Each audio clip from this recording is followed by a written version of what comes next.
we've got probabilities for every single player that will take the field in this game to find the end zone. That's one of the beautiful things about Dimers Pro.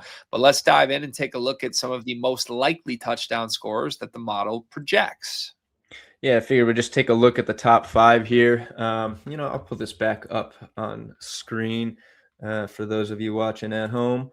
I figured we'll just take a look at the top 5, talk about their odds, a couple little quick matchup looks, and then we'll dig into value, promo stuff, and whatnot. But top 5 probabilities, Kenneth Walker, 54%, leading the way. Fair at -117.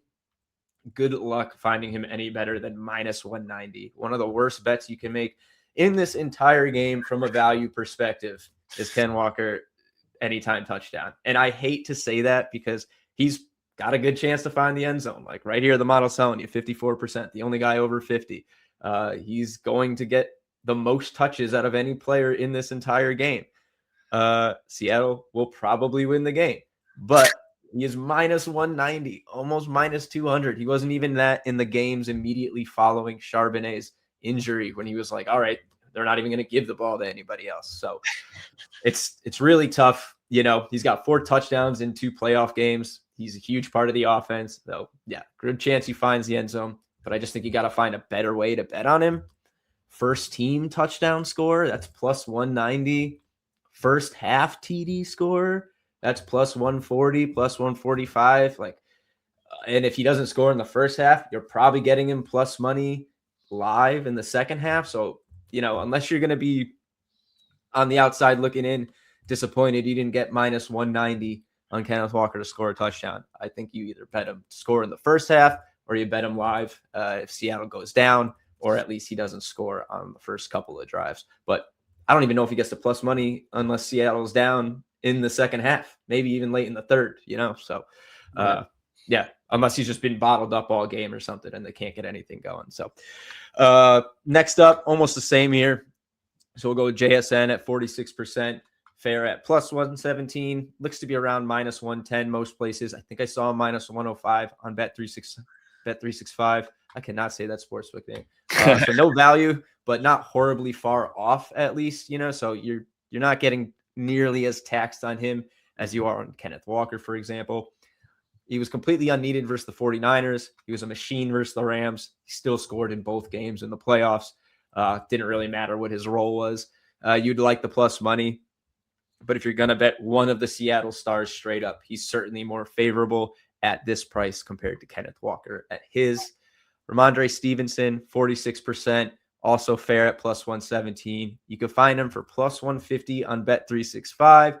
This is the best TD bet you can make in the game, according to the Dimers model, based on value, unlike Kenneth Walker. Scoreless in the playoffs, though. Only 1 rushing touchdown for the Pats in all 3 postseason games. It was Drake May. 9 touchdowns in the regular season, though, behind only Trevion Henderson. Gets an edge for 2+ as well.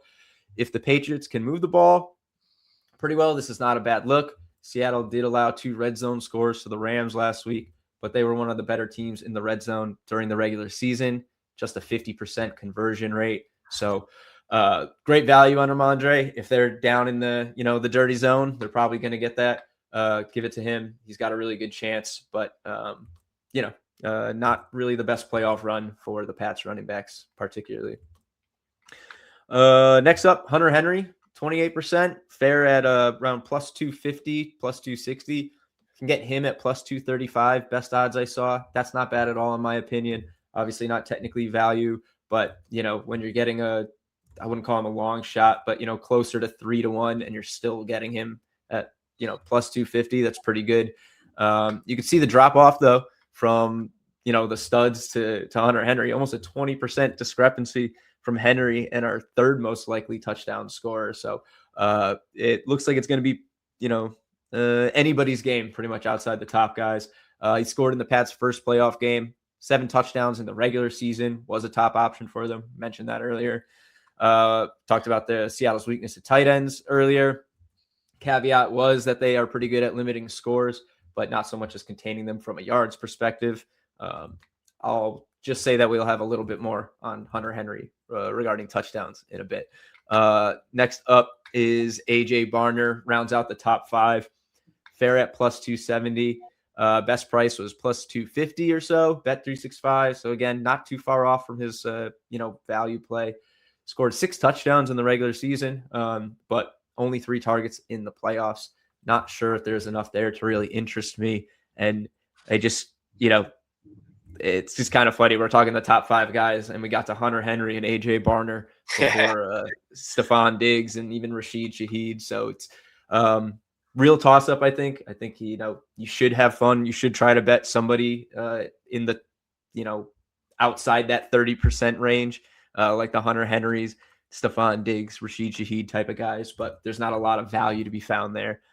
In these top 5, you can get a couple close to fair, but Ramondre is the best value bet.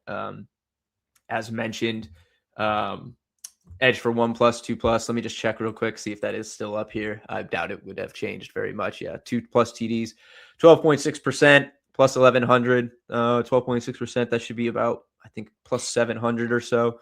So pretty good edge there, 4.2%. And yeah, his anytime right around plus 150. So you get about a 4.9% edge, depending exactly what you get him at. But yeah, if you're looking for a value bet, it's Ramondre. And then just real quick, very, very small values.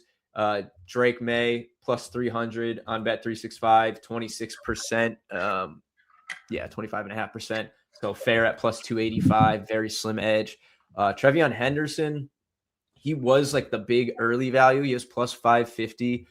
He's mostly settled in now around fair at plus 445 or so. But if you could find him at that odds, like it is a pretty solid price. Like for a guy who is part of a backfield split, he's been completely phased out of the offense in the playoffs. I know, but he was their leading touchdown scorer in the regular season. He's a monster all season long. I'm doing a double take at anything from 440 up for him. Like, just imagine getting that in week 10, Right. Like, I get it. But I mean, if you were sitting here and tell me, the standout rookie for the Patriots who was their leading touchdown scorer is plus 500 or so, so probably something I'll have a little half a unit on or so, maybe even bet him in the first half or something, try to just really turn it into a long shot for potentially a better spot. But yeah, there you go. Overall top 5 touchdowns and value play. The Ramondre stuff is really interesting to me, and I got to be honest, I have not historically been a huge Ramondre Stevenson backer. I think in this playoff run, it's been obvious that we have needed to turn toward him as bettors because that's what New England is doing. But I think it's interesting just in terms of interpreting what the model gives us and where it finds value. I feel like it's not all that often that you see sizable touchdown value for a guy that is one of the top 2 player touchdown likelihoods in a game, or his team's most likely touchdown scorer. Like, that just feels strange to me in general, and maybe I'm misinterpreting that, but I it's kind of a unique situation here where it's been a split. It's been Henderson at points. May's the only guy in the playoffs that's done it. I just think like where the odds have sort of fallen to, it has to be the Pats backfield that we look at to find the value here, whether you do talk yourself into Henderson, whether you do take Drake May to scramble for one of his own, or whether you just play the highest likelihood that our model sees, which is Stevenson. But as you were sorting through the page that just sort of shows everybody's probabilities and best bets with high edge here, I found it interesting that both Henderson and May's rush attempts unders show a significant edge.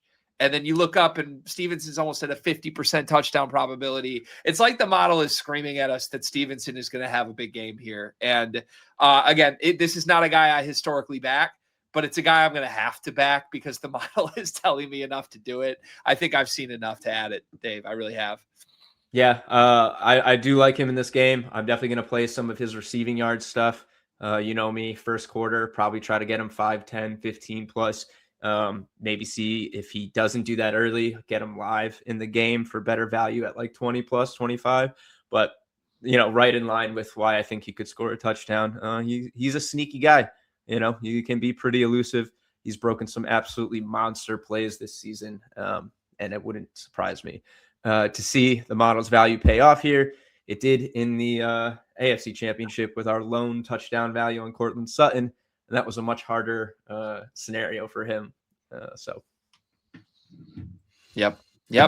All right, so let's pivot to the two, I guess, I don't know what you want to call them, the two promotional bet prompts that we got with two of the industry leaders here. We'll start with King of the End Zone. You've heard us go through King of the End Zone multiple times this year, but basically they're giving out a monster $4 million jackpot for King of the End Zone for the Super Bowl. So typically when we try to survey the landscape for King of the End Zone, you want to look for players that have big play potential, maybe 30 yards or more. Otherwise, it's really just anybody's guess what's going to happen. So there are quite a few of those when you kind of survey the options for this game. I feel like both sides have a few guys with some pretty serious long touchdown histories this year. So where do we start with King of the End Zone targets, Dave? Yeah, well, we'll look at the guy who's obviously the clear leader in this, which no surprise, I'm sure he'll be the most bet guy. $4 million jackpot, though, might not be the worst idea. Obviously, this is like the most bet event of the year. So, that 4 million is going to get dispersed pretty quickly. But, you could do worse than still back in JSN on this. 12 plays of 30 plus yards, 8 of 40 plus, 4 of 50 plus this year. As mentioned, these are top 2 probability touchdown scorer in this game.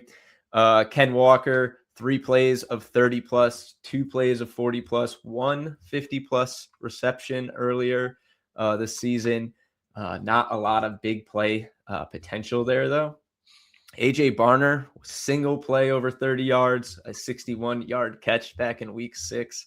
Rashid Shaheed, 2 plays over 30 plus, 1 over 40 and 50 plus. That is as a member of the Seahawks. I did not include his Saints stats there, a handful more, but he's a big play guy.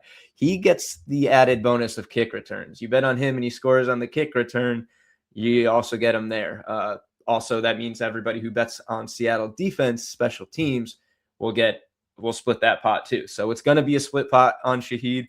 Probably will result in him actually being like this, especially if Seattle's defense, if it comes via a kick return, he might be the smallest bonus bet because it's going to be a chop pot. But we have seen the defenses come through in this more than once in the latter half of the season when they were doing this promo. And then on the Patriots side, Diggs has 7 plays of 30 plus, none at 40 or longer. Demario Douglas, 4 plays, 30 plus, 3 at 40, 2 over 50. Kayshon Boutte, 5 plays over 30 plus, one of those 40. 2 of them two of his longest catches this season were in the playoffs, 1 in each game. Hunter Henry, 2 plays of 30 plus all season. He's not a guy I think is going to score the longest touchdown of the game unless it happens to be a shorter touchdown. And then looking at the RBs, Trevion Henderson, 4 plays each, 30, 40, and 50 plus. 2 of those are over 60. Those huge runs he broke that we were talking about. But again, totally phased out of the game. Obviously has the ability to break a big play, though. I mean, it could be a pitch and catch, and he's gone in this. Ramondre, 5 plays over 30, 2 over 40, 1 over 50 this season. So, not a ton of like absolutely nuclear options in this, as we've seen in some games.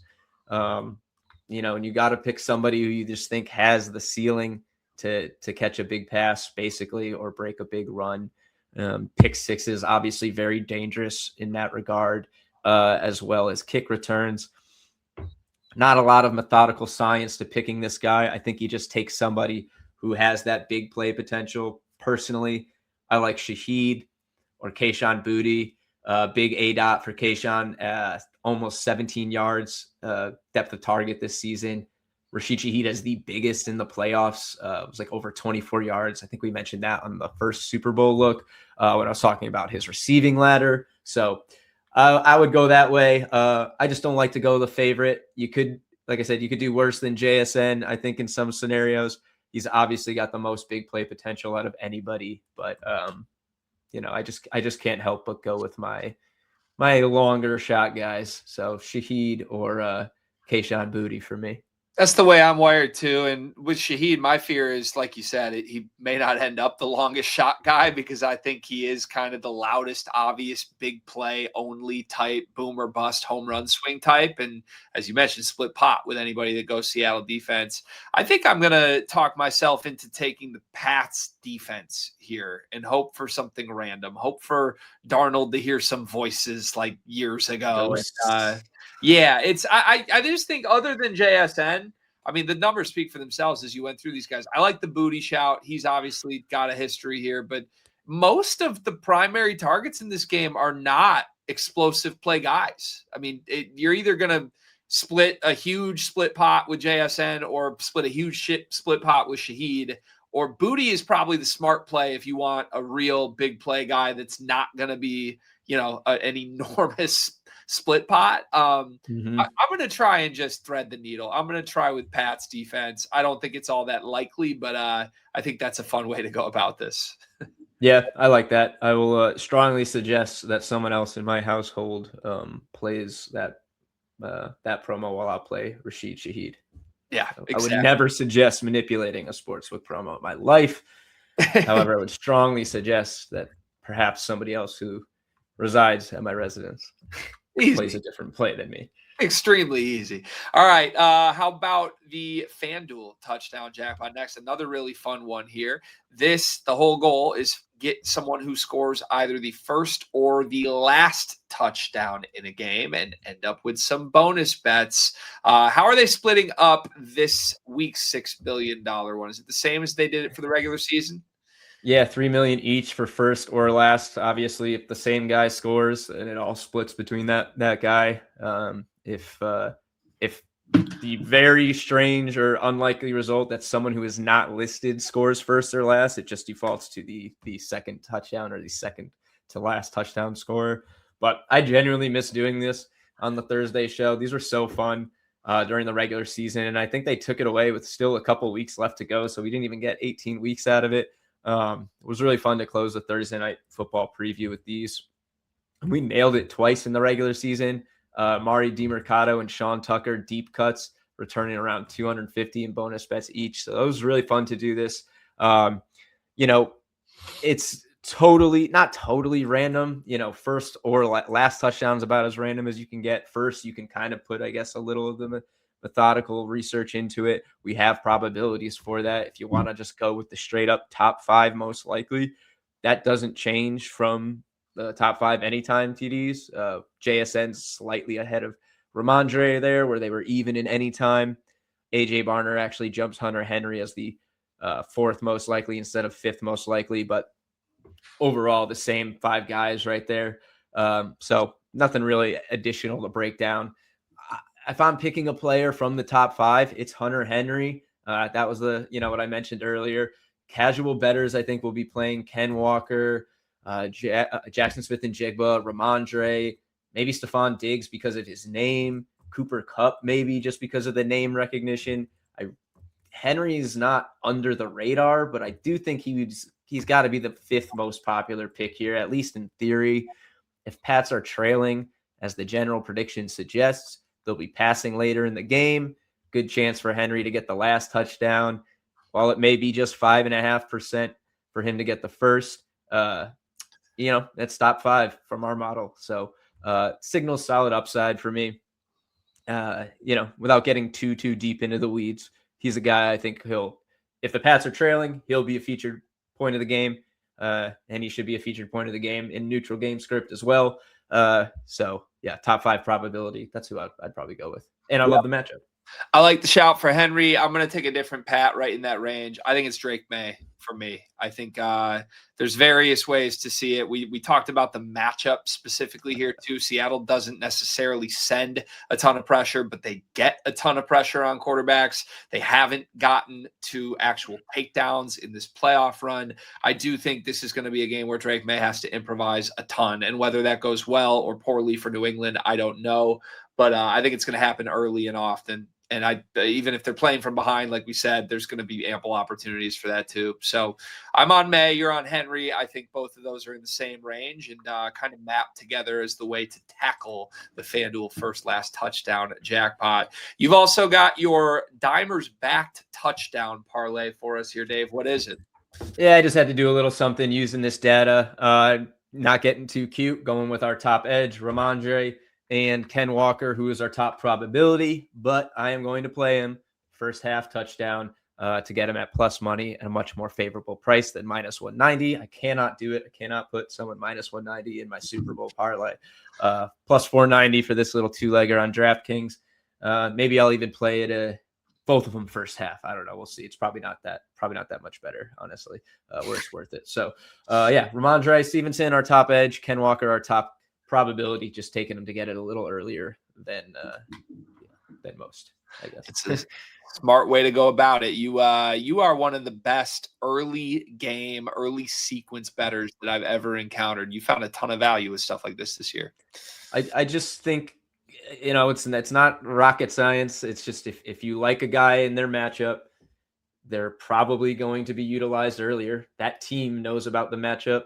If they're incorporating them into the game plan, what better time than early? Usually if you're getting burned, it's because of a 3-and-out or a team extends a very long first quarter drive. But, the plus money floor for guys to get sometimes just 5-10 yards in the first quarter when you love the matchup is just very good, very enticing to me. Yep. Undoubtedly. Okay. I like it. Thank you for all of the work that went into sharing these Super Bowl projections for us. I feel like we've thrown a lot of ideas out. We finalized quite a few of our own best bets up till now, and hopefully our loyal listeners are about as prepared as they could ever be to win some money on Super Bowl Sunday.